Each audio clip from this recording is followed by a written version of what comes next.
I've got to introduce this crew because this is a big-time crew. Left to right, it's Jerry Blevins, it's Todd Zeal, it's Terry Collins, it is the Hall of Famer Mike Piazza, as we take you right up to game time here on SNY. And I'm going to begin with you, Mike, because just a few minutes ago, you were just over to our left here, the unveiling of the Tom Seaver statue.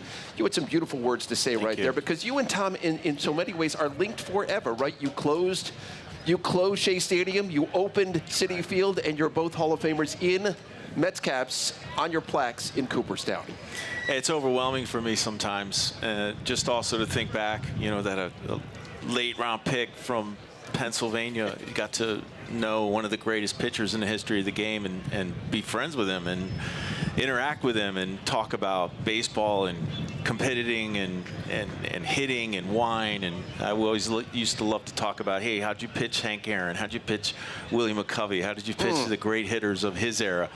And just to hear those stories, and obviously we miss him very much, but this is an amazing tribute, and it's also a tool, I think, for educating the next generation of fans that are Mets fans coming up and saying, this is the guy that started it all for this team. Well, that's one of the things Gary Cohn and I were speaking of just a couple of minutes ago, the fact that Jacob deGrom came out to be a part of the ceremony, and the fact that the modern-day player recognizes the importance of Tom Seaver to this franchise and to baseball in general.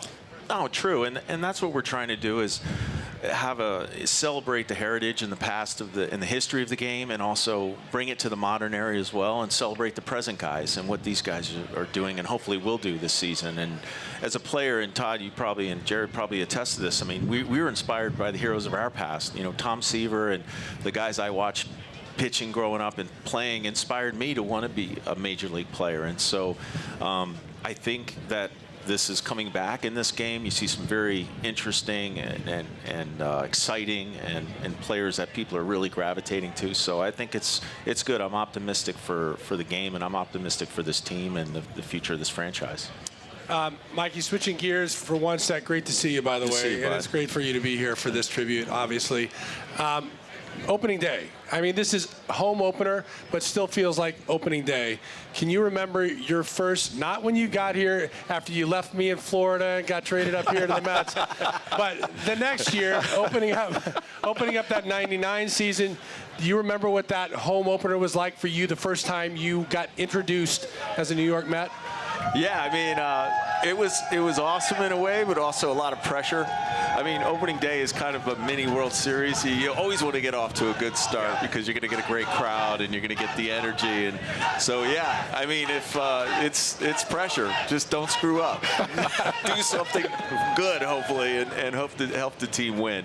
But it's a special day. It's a special day for renewal, and it's a day that everyone just has hope and optimism for the future, and hopefully it will lead to a championship. By the way, Todd never forgets the fact that you left him down in Florida. I mean, that comes up all the time. Yeah, but I mean, left him a full fridge. He did. You're so a nice refrigerator, a nice place in Boynton Beach, and I got to come join him a little bit later. So no complaints. It's worked out. The funniest was the call when we were going to sign him after Johnny left Olerud, and he's like, Mike, can you put a good word in for me, please? So I was like, I'll see what I can do, buddy. It worked out. Go ahead, Jerry. Yeah, I just wanted to ask you about, so it's one thing seeing it on TV and seeing it archival footage. What's it like being in person for a guy like Tom Seaver, who we have this amazing statue be presented today? What's it like to see that in person? Because it's a different vibe.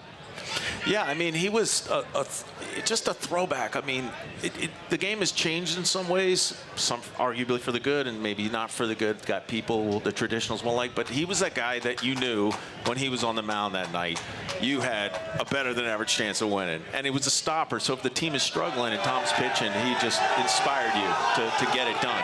And those players inspire other players, and the greatest players, I think, make their teammates better. And that's what he did. It was awesome. Terry?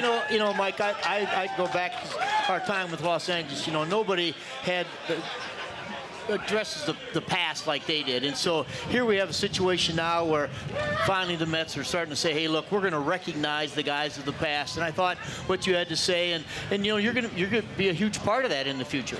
Yeah, we're proud of the heritage and what Steve's trying to do. And, you know, he grew up a Mets fan, so it's always great to have your owner, CEO, you know, a fan of the team, because he's going to be passionate about the history and tying the past to the future and the present. And that's what we're trying to do. And I think we got some great things with Keith, obviously his number. We got the old timers game, so you better get ready for that. Yeah, I'm going to be. And you no cutters if you're pitching. Yeah, I wasn't he's not an old timer. He's not an old timer. And yeah, it's true, right? You got to be at least retired for a while. Todd's not the only former Mike Piazza teammate. We were together in Oakland for like 2 weeks, so I think that links me to the past a little bit. Jerry. So I mean, and these are things for celebration and things that the fans love, and it's all about them, and that's celebrating because you see the history here and how much they love this team and this history of this team. And so hopefully we celebrate the past, but we look to the future. By the way, I think it was David Wright who said he's not going to be here. I think he has a commitment, but he also said, look, I'm not an old timer yet. So, yeah, he's going to be in too good a shape. Right? He's not ready to be in an old timer's game. Have a certain body fat percentage has to be very high. Well, listen, your body fat percentage is still low. You I was stay just going to say,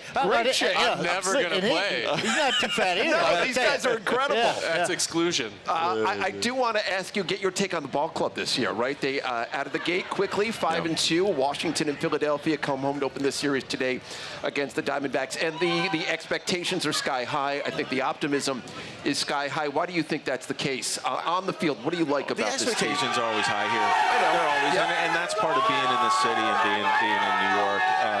You know, a great team has to come together and play as a team. You have to have one heartbeat, and you have to have everyone play, as Tommy Lasorda said, for the name on the front, not for the name on the back. And there's some big personalities, big egos, big salaries, and it really comes down to the teams that are able to get it done are the teams that will have everyone contribute and want to contribute and want to pull at rope and pull every other team with them, not pull against each other. And you've seen it. We've been on good teams that are expected to do well that don't. Right. And we've been on teams that we're not expected to do well that do well because everyone has a way of stepping up and helping the ball club. And this team is no different. There's going to be hiccups. There's going to be losing streaks. There's going to be times you got to have someone step up and really come through with a big game, a big hit, a big pitch, a big play, and that will determine the future. Mikey, switching gears again a little bit, you and I had the pleasure of sharing another experience unbelievably 25 years ago today when they retired Jackie's number for the first time, and you and I as Dodgers were here in Shea Stadium. What are your recollections of that moment, and what are your recollections just of the impact that Jackie had on you as a young player, as us moving forward, and as a part of that organization, the Dodger organization, and the Mets organization that have such a great connection to Jackie? Oh, I think it's the example of courage that he set, and I think blessed to have come up with the Dodgers and not really appreciating his aura and his legacy until getting to the Dodgers and hearing the stories from Johnny Roseboro and Maury Wills and all the guys that knew him, Don Newcomb and guys like that. And so, but when you hear the stories and the absolute test that he went through and the ridicule and the insults and the fact that he maintained class, maintained dignity, kept his head down, it's an inspiration for everyone. Whatever your hurdle is, whatever your hardship is in life, because he showed with grace, with class, never bitter, didn't play dirty, probably wanted to, cut a few guys on the slides and do those things, but he knew that he was on a mission, and he knew he was playing for a lot more than himself. And that's what the greatest figures in history do. And, I just read a great quote trying to think about what to say, and it said, great leaders produce better leaders, and power is not about power, it's about empowerment. And so the example that he set was not only in baseball but societal and healing as well, because I think his example of gracious forgiveness was something that we can all live for, an example, especially on this Easter weekend as well. Well, the Jackie Robinson legacy does, as you mentioned, Mike, go way beyond baseball, transcends baseball. It has impacted everybody in so many ways, not just this great game. But it's so wonderful to have you spend a few minutes with us, to visit with us here on the day of the home opener. Thanks, Mike. Awesome. Good to see you as always. You guys do a great job. Thank Love you, my watching friend. it. Thank you. Good to see you again, Mike. Enjoy it.